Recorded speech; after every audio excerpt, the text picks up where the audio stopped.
구원받을 마지막 기회라는 제목으로 이렇게 말씀을 나누도록 하겠습니다. 예수님께서 누가복음 말씀에 이렇게 말씀을 하십니다. 노아가 방주에 들어가는 날까지 사람들이 먹고 마시고 장가들고 시집가더니 홍수가 나서 그들을 다 멸망시켰으며 또 롯의 때와 같으리니 사람들이 먹고 마시고 사고 팔고 심고 집을 짓더니 라고 말씀합니다. 예수님은 노아의 때에 사람들이 사고 팔고 집 짓고 시집가고 장가가는 일들을 하다가 홍수에 의해 망했다라고 말씀하십니다. 장가가지 말고 시집가지 말라는 얘기인가요? 우리 아름이 어떡하지? 시집가야 되는데 큰일 났네. 못 갑니다. 말씀에 써있어. 가지 말래. 이게 잘못은 아니죠. 우리 자녀들이 뭐 잠자거나 사고 팔고 시집가고 장가가는 거 뭐 PC방 가는 게 이제 잘못이라는 게 아니에요. 그런데 사고 팔고 잠자고 집 짓고 시집가고 장가가고 PC방 가고 뭐 놀고 유흥을 즐기는 것, 그것만이 전부라고 한다면 그거는 악할 수 있다는 겁니다. 그것만이 전부라고 한다면. 노아 시대 사람들의 문제가 있습니다. 사고 팔고 집 짓고 시집가고 장가가는 것이 그들이 추구하는 유일한 삶의 목적이었다는 거예요. 인생의 목적이 거기에 달려 있습니다. 다시 말해서 그들이 하나님 앞에서 야, 너무 악하다. 이 악한 인간들을 어찌할까? 하나님이 정말 한탄하셨던 까닭은 이 땅에서 내 육신의 힘대로, 내 육신의 욕망대로 내 왕국을, 내가 주인이 돼서 나를 만족시킬 수 있는 그런 왕국을 내가 만들 수 있다라는 그런 거짓된 생각에 하나님이 주신 자신들의 금쪽 같은 인생을 전부 다 거기에 걸었기 때문입니다. 반면에 하나님께서 자신에게 주신 사명에 최선을 다했던 노아가 있습니다. 노아와 그의 가족은 오랜 기간 동안 방주를 만들었습니다. 그리고 하늘이 열리고 하염없이 내리는 그 빗줄기에도 노아는 하나님의 보호하심을 확신할 수 있었고, 수많은 사람들이 비명과 죽어가는 그 소리 가운데서도 노아와 그의 가족들은 평안함을 얻을 수 있었을 것입니다. 하나님의 말씀에 순종해서 하나님의 뜻 안에서 살아갔던 노아와 노아의 가족들에게 베풀어 주셨던 그 놀라운 구원의 은혜가 우리의 삶을 어떻게 주관할 수 있을지 오늘 본문의 말씀을 통해서 다시 한번 우리가 은혜를 되새겨 볼 수 있기를 소망합니다. 첫 번째는 하나님의 은혜의 문은 항상 열려 있습니다. 오늘 본문의 15절과 16절 말씀을 함께 읽습니다. 시작. 노릇 생명의 기운이 있는 육체가 둘씩 노아에게 나와 방주로 들어갔으니 들어간 것들은 모든 것의 암수라. 하나님이 그에게 명하신 대로 들어가매 여호와께서 그를 들여보내고 문을 닫으시리라. 아멘. 오늘 본문의 말씀은 먼저 노아와 그의 가족들이 방주로 들어가는 모습을 기록합니다. 그리고 하나님께서 노아에게 명하신 대로 정결한 동물들도 방주로 암수 한 쌍씩 들어갑니다. 이 들어가는 시간, 물론 몇 날, 며칠, 몇 시였는지는 성경은 기록하고 있지는 않습니다. 그런데 이 들어가는 시간, 노아와 그의 가족들 그리고 동물들을, 정결한 동물들이 누구나 들어갈 수 있었던 그 시간에 다른 세상 사람들은 못 들어갔을까요? 사실 이 노아와 노아의 가족들이 방주 안으로 들어갈 수 있는 문으로 열심히 들어가고 있을 때 세상에는 다른 사람들도 함께 들어갈 수 있었습니다. 그러나 그들은 그 방주에 들어가는 것을 선택하지 않았습니다. 그 안으로 들어간 사람은 오직 하나님의 말씀에 순종해서 방주를 만들고 하나님의 뜻이 이 땅 가운데 이루어질 것을 확신했던 노아와 그의 가족들 뿐이었습니다. 노아는 오랜 시간 동안 방주를 준비하며 사람들에게 다가올 심판에 대해서 경고했을 것입니다. 왜일까요? 같이 함께 살아야죠. 나만 죽을 수 없잖아요. 뭐 적극적으로 노아가 다니면서 복음을 전했다, 하나님 심판하실 거다, 뭐 요나처럼 그렇게 니느웨 성을 다니면서 복음을 전파했다는 기록은 없습니다만은 사람들이 물어보지 않았을까요? 노아가 방주를 만든 기간이 하루 이틀이 아니에요. 이따가 또 제가 말씀드리겠지만 하루 이틀도 아닌 그 긴 기간 동안 방주를 지으면서 많은 사람들이 궁금했을 거예요. 너 이거 뭐 하는 거냐? 야, 무슨 여기 홍수가 일어난다고 이렇게까지 미친 짓을 하고 있어? 라고 물어봤겠죠. 그때 노아는 아마도 하나님의 말씀을 들은 그대로 사람들에게 전하지 않았을까 생각합니다. 이 땅에 있는 모든 사람들이 죄악에 관용했어. 이 땅에 있는 모든 사람들이 다 악함을 보시고 하나님이 지면에 있는 모든 생물을 쓸어버리겠다고 하셨어. 그러니 너희도 나와 함께 방주를 만들고 함께 구원을 받자 라고 얘기했을지 모르겠습니다만 아마 그러지 않았을까 생각합니다. 그러나 아무도, 이 땅에는 그 어느 누구도 방주의 문이 닫히기 전까지 노아와 함께 들어간 사람은 없습니다. 방주가 완성되고 하나님께서 문을 닫으실 때 하나님의 은혜의 시간은 끝이 납니다.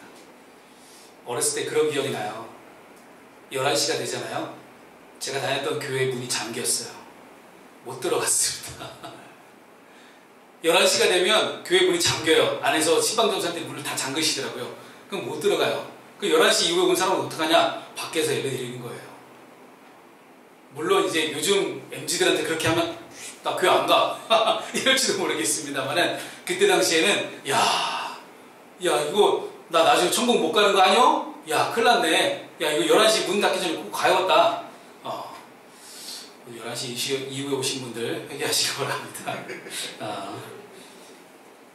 집 가까운 김용은 왜 넣는 거야 도대체?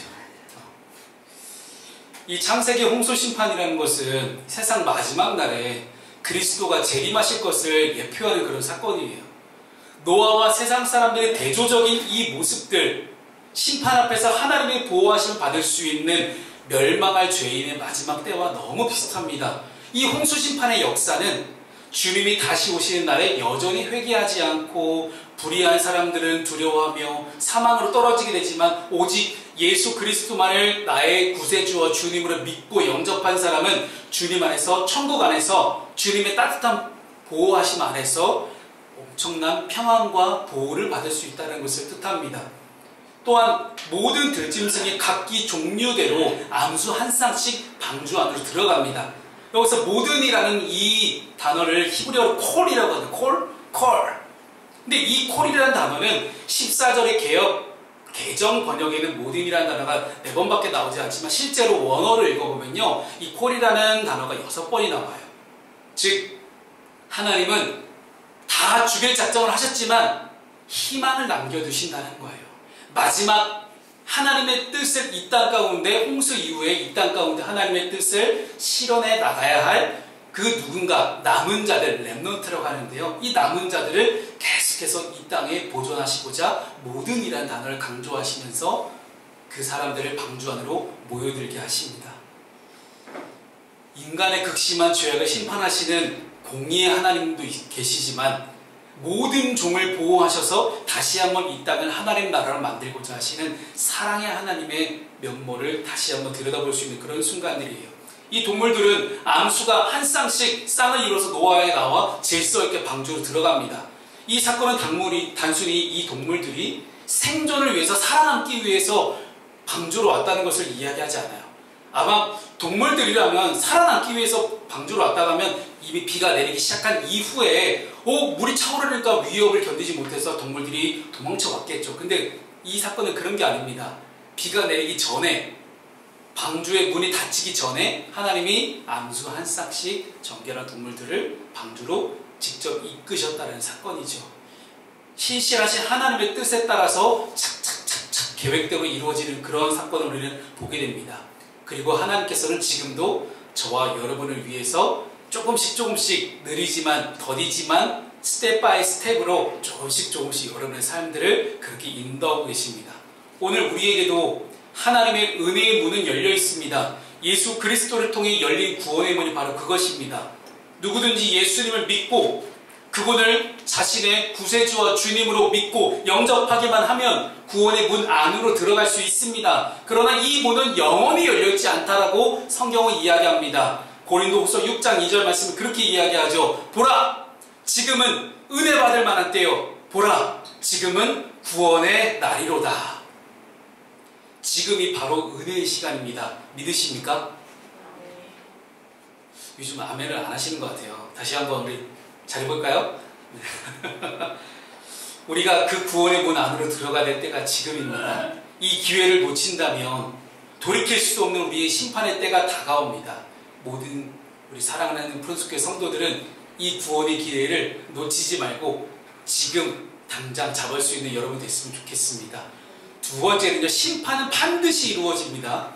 오늘 본문의 21절과 22절 말씀을 함께 읽습니다. 시작. 땅 위에 움직이는 생물이 다 죽었으니 곧 새와 가축과 들짐승과 땅에 기는 모든 것과 모든 사람이라. 육지에 있어 그 코에 생명의 기운에 숨이 있는 것은 다 죽었더라. 아멘.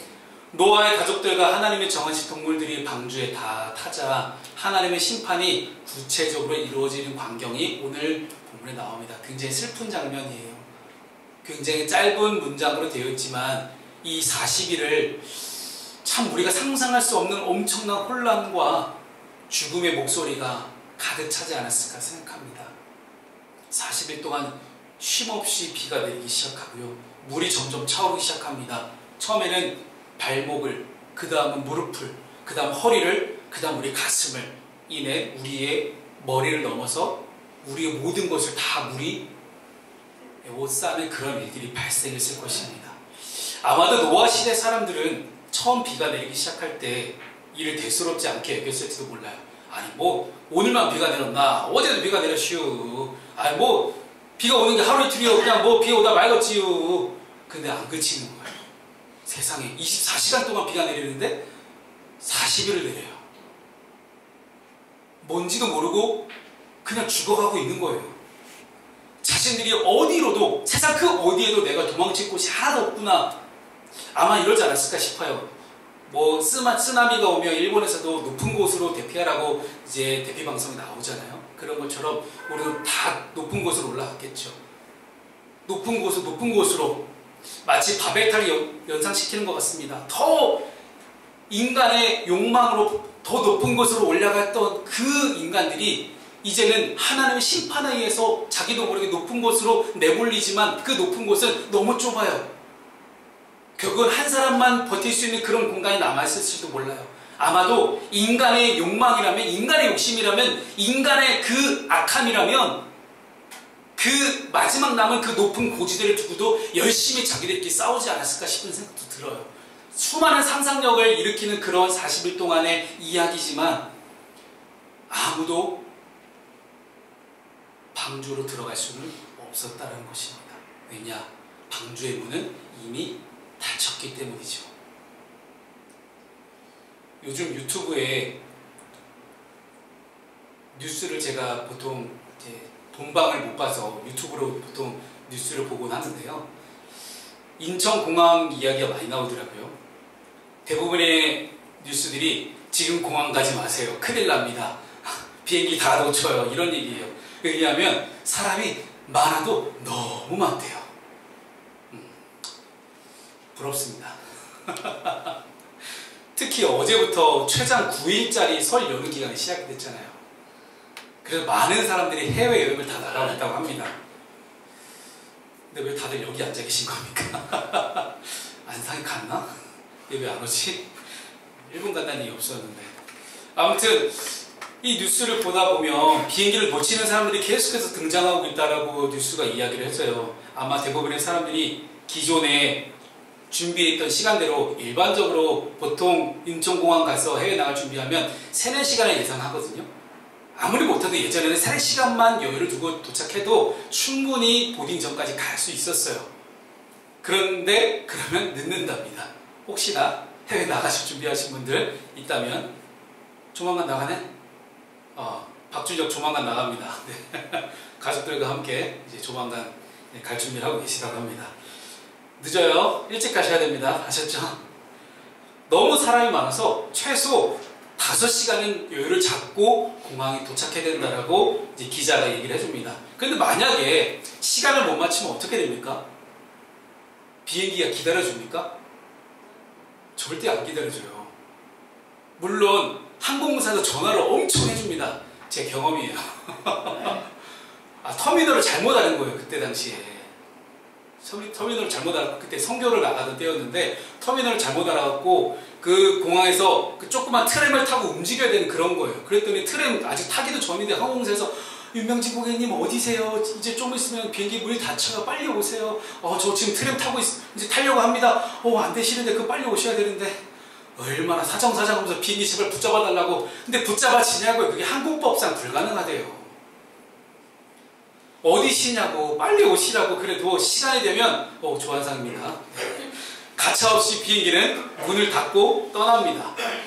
얄짤없습니다. 그냥 비행기는 문을 닫고 떠나요. 뒤늦게 후회해도 떠난 비행기를 붙잡을 방법은 없어요. 아시겠습니까? 미리 준비하고 가세요. 그래서 시간과 때가 정말 중요합니다. 왜냐하면 정해진 시간에 비행기가 출발하는 것도 반드시 일어날 수 있는 일이지만 하나님의 심판도 반드시 이루어지기 때문이에요. 하나님의 구원의 기회가 열려 있습니다. 그러나 반드시 시간이 되면 구원의 문은 닫혀지고 하나님의 심판의 시간은 반드시 우리에게 온다라는 거예요. 그래도 하나님은 사랑의 하나님으로서 오래 참으면서 인간이 회개하고 돌아올 기회와 시간을 주십니다. 그러나 어찌됐든 심판의 날은 반드시 찾아옵니다. 그래서 예수님도 또 마태복음 이렇게 고백하시죠. 함께 읽겠습니다. 자, 시작. 노아의 때와 같이 인자의 임함도 그러하리라. 홍수 전에 노아가 방주에 들어가던 날까지 사람들이 먹고 마시고 장가들고 시집가고 있으면서 홍수가 나서 그들을 다 멸하기까지 깨닫지 못하였으니 인자의 임함도 이와 같으리라. 아멘. 우리 인생의 목적을 위해서 먹고 마시고 열심히 나를 위해서 살아가던 우리 인생 가운데 주님이 도적같이 임하신다는 사실이에요. 하나님은 우리에게 늘 구원의 기회를 주셨습니다. 하지만 그것을 대수롭지 않게 여기거나 뒤로 미룰 때 돌이킬 수 없는 결과를 우리는 맞이하게 됩니다. 노아의 홍수 이야기는 이렇게 해서 우리에게 교훈을 줍니다. 노아와 그의 가족들은 하나님의 전적인 은혜와 말씀에 대한 순종하심으로 구원의 방주에 들어갔지만 방주 밖에 있던 사람들은 은혜의 기회, 구원의 기회가 있다는 걸 알면서도 놓쳐버린 채 심판을 맞이할 수밖에 없었습니다. 여러분, 중요한 것은요, 노아와 노아의 가족들에게 심판이 없었던 건 아니에요. 하나님은 똑같이 심판하셨습니다. 그러나 방주 안에 있는 사람만 살아남을 수 있었습니다. 우리에게도 똑같이 심판은 닥쳐옵니다. 우리 믿는 그리스도인들이나 믿지 않는 세상의 사람들이나 하나님의 심판에 똑같이 옵니다. 그러나 우리는 구원받습니다. 방주 안에 있기 때문이죠. 사람들은 종말에 대한 이야기를 듣고도 무시합니다. 그러나 하나님의 심판은 조금 미루어진다 할지라도 반드시 이루어질 것입니다. 우리 인간이 죽음이라는 것을 맞이한다는 사실만으로도 우리는 이미 심판대에 놓여져 있는 것 같습니다. 물론 심판받고 처벌받을 것이 두려워서 예수를 믿는 것은 절대 옳지 않습니다. 그런 두렵고 떨림으로 예수를 믿는 것과 내가 벌받을 것이 두려워서 억지로 예수를 믿는 것은 다른 이야기예요. 그러나 오늘 말씀을 통해 하나님의 은혜의 시간을 어떻게 붙잡아야 될지, 지금이 은혜 받을 만한 때요, 지금이 구원받을 때라는 사실을 우리가 믿고 배우고 깨달으며 나아갈 때 우리에게 주어진 마지막 구원의 기회의 때를 놓치지 않는 그런 소중한 진짜 지혜를 얻는 시간이 될 수 있기를 주님의 이름으로 축복합니다. 마지막 세 번째는요, 마지막까지 믿음을 지킨 자가 구원을 받습니다. 오늘 본문의 23절 말씀을 읽습니다. 시작. 주님은 생물을 쓸어버리시니 곧 사람과 가축과 기는 것과 공중의 새까지라. 이들은 땅에서 쓸어버림을 당하였으되 오직 노아와 그와 함께 방주에 있던 자들만 남았더라. 아멘. 홍수 심판으로 해서 이 땅의 모든 생물들이 다 멸절했습니다. 그러나 오직 방주 안에 있던 노아와 그의 가족들은 하나님의 보호 아래 구원을 받습니다. 오직이라는 표현은요, 히브리어에서 아크라고 해요. 아크, 참으로 라는 뜻이거든요. 진짜라는 거죠. 진짜. 이 땅의 모든 생물들이 다 멸절되었지만 노아와 그의 가족들을 포함한 방주 안의 모든 생명들은 살아남았다는 사실을 굉장히 대조적으로 보여주는 단어가 오직이라는 단어에 전 숨겨져 있다고 생각합니다. 150일간 물은 땅 위에 있는 모든 생명을 거두어갑니다. 아무리 수영을 잘하는 사람도 버틸 곳이 있어야 되잖아요. 계속 물 위에 있을 수는 없잖아요. 지금처럼 구명조끼가 있는 시대도 아니었고, 방주 안에 있는 사람들에게는 그 어떤 물도 들어오지 않았습니다. 하나님의 말씀에 순종한 사람을 반드시 보호하시는 우리 하나님이십니다. 이 사건은 믿음을 끝까지 지킨 자에게라야 구원이 허락된다는 것을 보여줍니다. 노아는 하나님께서 주신 말씀에 온전히 순종하며 방주를 준비했습니다. 그리고 끝까지 믿음을 지켰습니다. 노아가 방주를 준비한 이 시간 동안 세상의 사람들은 아마 그를 손가락질하고 조롱하고 비웃었을지도 몰라요.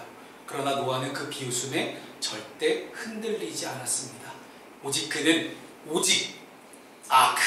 하나님의 말씀을 붙잡고 묵묵히 순종하며 나아갔던 결과가 구원과 은혜로 다가왔습니다.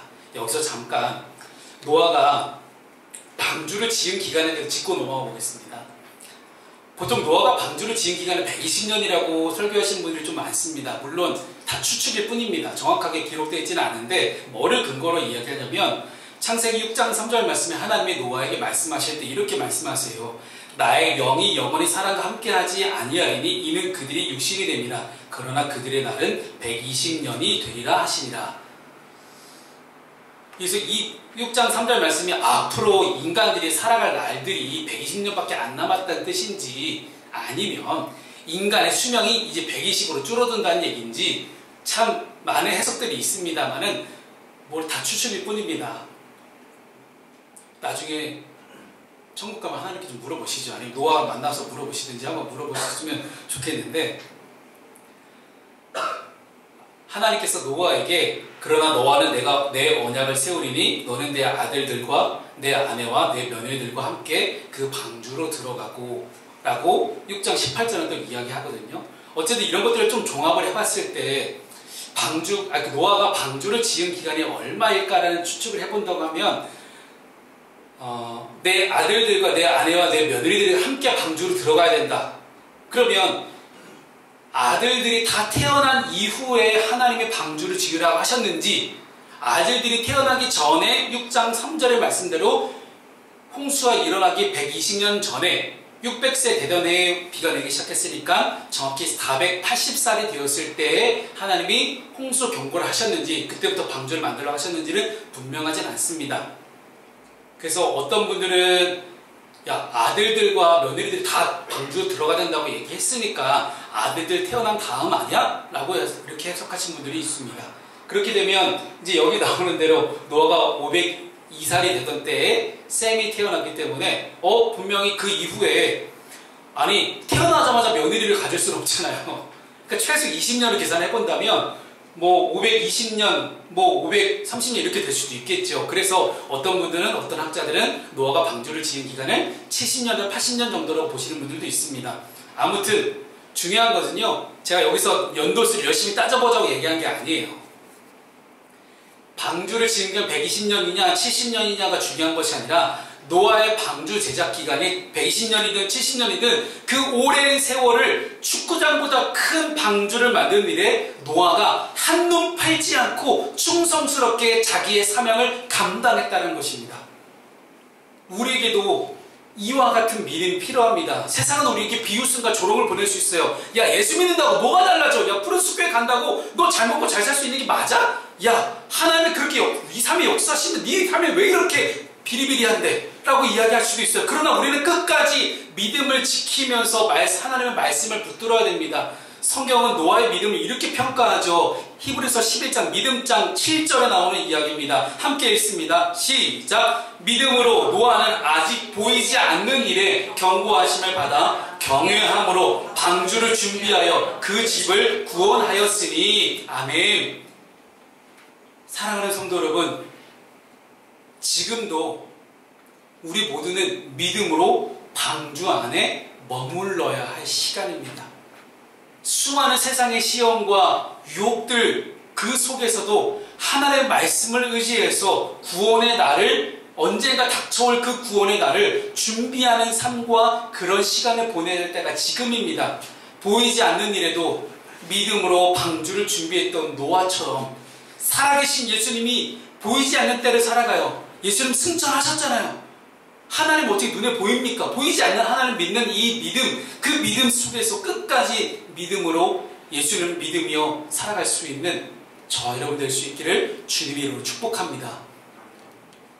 말씀을 정리하겠습니다. 2007년에 개봉했던 꽤 오래된 영화입니다. 노아의 방주를 현대적으로 재미있게 해석한 코미디 영화예요. 영화의 내용을 제가 다 말씀드리기에는 오늘 설교가 1시간이 더 길어질 것 같아서 짧게 말씀드리면, 홍수가 난 장면보다 더 사람들에게 인기가 있었던 그 명대사 하나를 소개하겠습니다. 극 중의 주인공이었던 이 에반이라는 사람이 에반이라는 사람이 방주만 짓고 있는 모습에 불만이었던 그의 부인이 속상한 마음에 식당에 갑니다. 혼자 집을 뛰쳐나와서 식당에 가서 음식을 먹으려고 하는데, 그 식당에 그 극 중에 이제 신으로 묘사된 분이 이제 오른쪽에 있는 저 배우예요. 이제 흑인 배우인데, 저분이 그 에반의 부인을 찾아옵니다. 하나님이 시켜서 방주만 만들고 있다는 남편 때문에 속상하다고 하자 나온 대사가 바로 이거예요.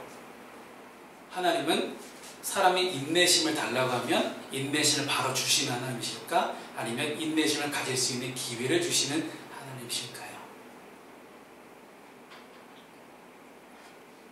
하나님은 인간을 사랑하셔서 마치 우리를 도구처럼 부리시지 않습니다. 그러면 엎드려 절받기와 같은 그런 모양새가 아니겠습니까? 대신 하나님은 우리에게 많은 기회를 허락하십니다.